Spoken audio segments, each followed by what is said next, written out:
Vahoaka Malagasy Mpiray-Tanindrazana, ampifaliana tanteraka no azahoako miona sy mitafa amintsika androany. Ary mitodika amin'ny Malagasy rehetra tsy vaky volo ny tenako amin'izao andro anio izao, mba hifampizarako aminareo ny toetra ara-pirenena, ny olana ara-politika misy ary ny lalana ivoahantsika amin'izany olana efa mahavalanana ny Malagasy izany. Tompoko lahy sy tompoko vavy, voafaritra mazava tsara ao anatin'ny fifanarahana iraisam-pirenena momba ny zon'olombelona izay ankatoavin'ny firenena rehetra maneran-tany, fa manana ny fiandrianany izay tsy azon'izaniza esorina aminy amin'ny fizakana ny fahaleovantenany ny firenena iray. Ary matoa eo ampelantanan'ny vahoaka iray manontolo izany zofototra izany, dia mba ahafahany miaro azy toy ny anak'Andriamaso ihany koa.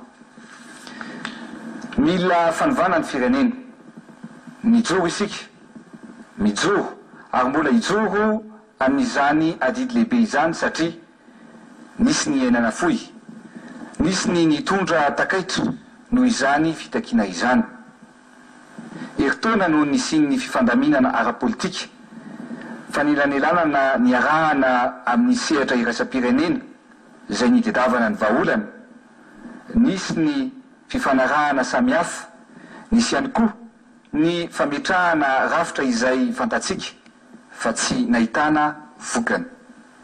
Besaka ny fandeferana ary tsy hanenenana izany satria ny katsahana dia nisin'ny filaminana sy ny fitoniana ho antsika Malagasy, nefa dia tsy nahavany olana teto amin'ny firenena izany. Efa natomboka ny fiaraha-mitatana fa niarahantsika nahita ny vokany. Efa natao ny alaninina rehetra fa tsy nahomby.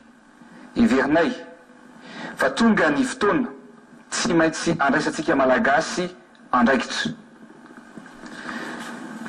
Tsy mendrika ny vahoaka Malagasy amin'izao taonjato iainantsika izao ny fampiorohona ara-tsaina, na ato anatiny izany na avy any ivelany.